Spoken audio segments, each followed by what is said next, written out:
লেবাননে হিজবুল্লাহর হামলায় 4 ইসরায়েলি সেনা নিহত হয়েছে, আহত হয়েছে কয়েকজন।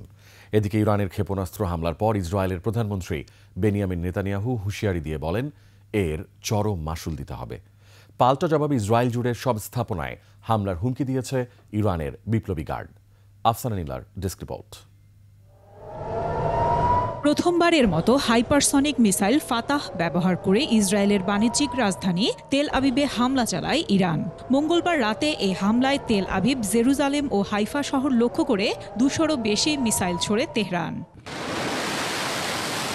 হামলায় ইসরায়েলের নেভাতিম বিমান ঘাঁটি ক্ষতিগ্রস্ত হয়। পাশাপাশি মোসাদের দফতর এবং ইসরায়েলি ট্যাঙ্কের ক্লাস্টারগুলিতে আক্রমণের দাবি জানায় ইরানের বিপ্লবী গার্ড। তেল আবিবে জরুরি অবস্থা ঘোষণা করেছে ইসরায়েল সরকার। এদিকে নজিরবিহীন এ হামলার জন্য ইরানকে কঠিন পরিণতির হুঁশিয়ারি দিয়েছেন ইসরায়েলের প্রধানমন্ত্রী বেনিয়ামিন নেতানিয়াহু। পাল্টা জবাবে ইরানের সামরিক বাহিনীর chief of staff major general Mohammad বাঘিরি বলেছেন, ইসরায়েল প্রতিশোধ নিতে চাইলে ইসরায়েল জুড়ে সব স্থাপনায় হামলা চালানো হবে। অন্যদিকে আত্মরক্ষার খাতিরে ইরানে হামলা চালানোর অধিকার ইসরায়েলের আছে বলে মন্তব্য করেছে মিত্র হোয়াইট হাউস। পাশাপাশি জো বাইডেন ও কমলা হ্যারিসের সমালোচনা করে ডোনাল্ড ট্রাম্প বলেন, তিনি ক্ষমতায় থাকলে ইসরায়েলে হামলার মতো ঘটনা ঘটত না। ইসরায়েলের পাশে দাঁড়িয়েছে ইউরোপীয় ইউনিয়নের দেশগুলো।